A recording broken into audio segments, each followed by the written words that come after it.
Chercher la perfection, c'est ce qui fait de nous un meilleur artiste. En tout cas, c'est ce qu'on pense, c'est ce qu'on croit. Le problème, c'est que la perfection, c'est aussi ce qui nous tue en tant que créatif. On a tous ce projet sur lequel on a bossé pendant des heures, des jours, des semaines, parfois des années pour certains. Et quoi qu'on fasse, c'est jamais parfait. Il faut toujours qu'on se dise peut-être si je faisais un petit peu plus de ci, ou alors si je faisais ça, ou alors si je passais un petit peu plus de temps dessus, ce serait encore mieux. Et j'en serais plus content. Et là, seulement là, je pourrais le sortir. Et parfois, on laisse passer tellement de temps qu'on se dit carrément tiens, je vais refaire une partie du projet, quoi. Parce que ça nous plaît plus, parce que finalement on a appris peut-être d'autres choses, qu'on se sent meilleur, peut-être parce que tout simplement on n'est plus la même personne. Et du coup ça devient un stress, ça devient une obsession, on n'est jamais vraiment pleinement satisfait de ce qu'on fait, de notre travail, de notre création. Et le truc c'est que, vous savez quoi, je crois que honnêtement je connais aucun artiste qui est complètement satisfait de ce qu'il fait. Je crois que j'en connais pas en fait.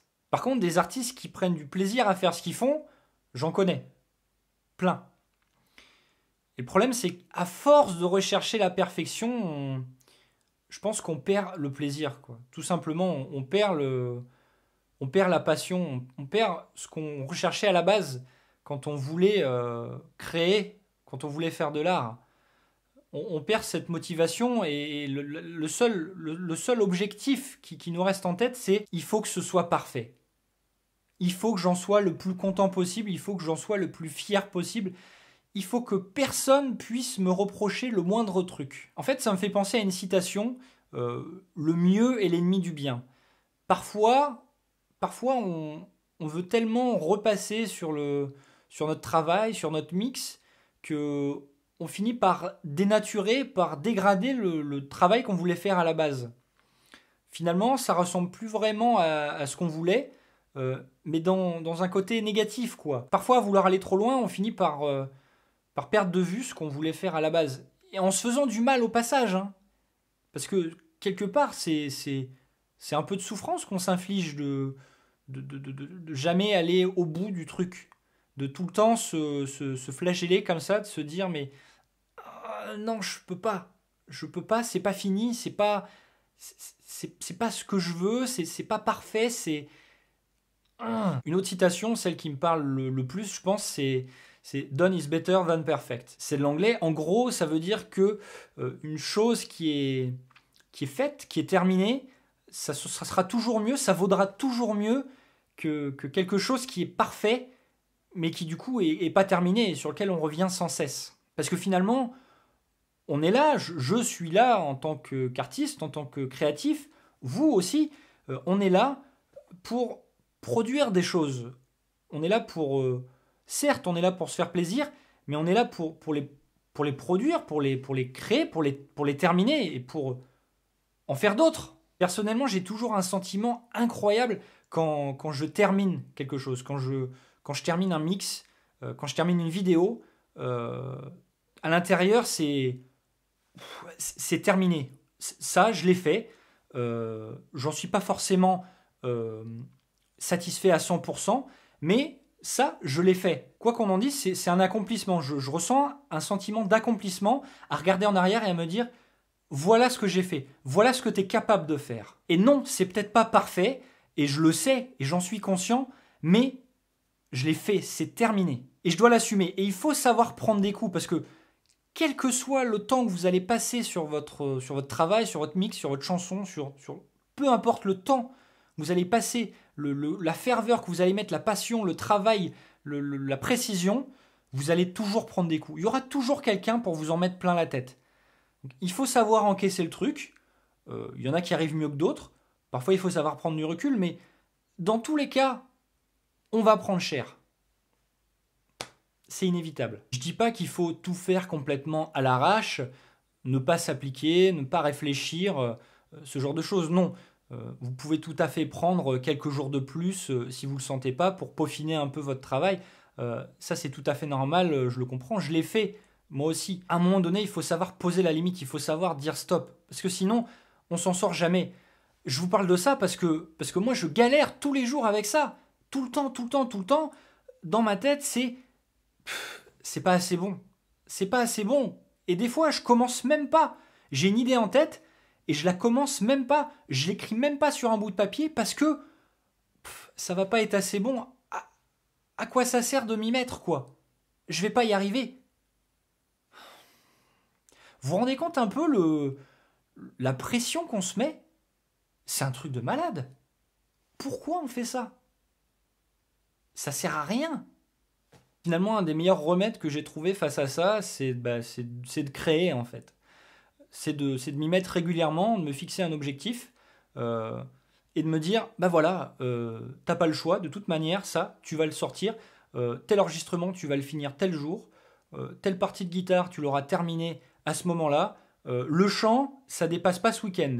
Ce week-end, on a terminé le chant. Fixer une date de sortie à votre EP, à votre mix, à votre vidéo, ce que vous voulez, et dire je le dépasse pas. Après, c'est terminé. Je passe à autre chose. Et pourquoi il faut passer à autre chose? On est trop la tête dans le guidon, en fait. Le seul moyen qu'on a de progresser et de se rendre compte du travail qu'on a fait et des erreurs qu'on a pu commettre, c'est de commencer un autre projet et de regarder en arrière et de se dire, bon, bah alors, ça, c'est ce que j'ai fait avant. Pourquoi ça n'a pas marché? Qu'est-ce qui fait que j'ai été plus long ou pas assez efficace? Ou qu'est-ce qui me laisse un goût amer dans la bouche là-dedans? Et puis, pour le prochain, on travaille dessus pour que ça ne se reproduise pas. Je dis pas que c'est facile. On est chacun à notre rythme. Honnêtement, moi, le premier, je trouve ça difficile. C'est pour ça que je me suis fixé des objectifs hyper contraignants. Métro Boulot Home Studio, une vidéo toutes les semaines, c'est pour ça que je l'ai fait. Toutes les semaines, j'ai à peu près le même processus. Je réfléchis à une idée, je me dis, bon alors, c'est celle-là que je vais prendre. Je me dis que ça pourrait être pas mal. Et puis après, je doute un peu, je filme, je me dis que c'est horrible, ça marchera jamais. Je fais le montage. Ouais, pourquoi pas? Non, c'est complètement nul. Je termine le montage, j'exporte, je me dis, bon, allez, quand même, franchement, c'est pas si mal. Je publie et je passe à autre chose. Et je recommence, et je recommence, et je recommence. Et aujourd'hui, je suis capable de me dire, en un peu plus de 3 mois, j'ai fait 15, 16, 17 vidéos. Et je regarde en arrière, et peut-être que je ne suis pas content de toutes mes vidéos, et peut-être qu'il y a des choses que j'avais imaginé faire au début, comme par exemple faire des vidéos plus courtes. J'ai pas réussi. N'empêche que je l'ai fait. Et ça, on ne pourra pas me l'enlever. Et j'en suis content, c'est un accomplissement. Même s'il y a des choses de perfectibles, c'est pas grave. À ce moment-là, il faut se servir de ces petites frustrations pour avancer. Pour se dire, bon voilà, je vais noter les choses qui me plaisent pas, qui pourraient être améliorées, et j'y pense pour la suite, quoi. Essayez de vous mettre en danger. Vous n'avez pas grand-chose à perdre. Et je sais qu'il y en a certains d'entre vous qui vont se dire, moi j'ai une œuvre, j'ai une production à laquelle je pense depuis des années, c'est quelque chose qui est important pour moi, j'ai pas envie de le bâcler, j'ai pas envie, je veux que ce soit quelque chose dont je suis fier, parce que c'est quelque chose qui représente ce qui se passe à l'intérieur, c'est des émotions, c'est des sentiments, et je voudrais pas le regretter. Et surtout si c'est votre première production, c'est d'autant plus difficile. Dans ce cas-là, ce que je vous conseille de faire, c'est de mettre un petit peu de côté ce projet, de prendre un peu de recul, et de travailler sur autre chose en attendant. C'est comme un sport, je veux dire, vous n'allez pas faire les Jeux Olympiques tout de suite, il va falloir vous entraîner avant. Là, c'est pareil, si c'est quelque chose qui compte vraiment pour vous, laissez-le de côté, laissez-le mûrir, mais par contre, c'est très important que vous bossiez sur d'autres projets concrets et que ça sorte, et que voilà, que ce soit officiel, que ce soit publié. Vous n'êtes pas obligé de vendre un CD à la Fnac, hein, on s'en fiche, c'est pas ça le délire, mais il faut que ce soit officiellement terminé, que vous les publiez sur Internet, sur YouTube, SoundCloud, sur votre site Internet.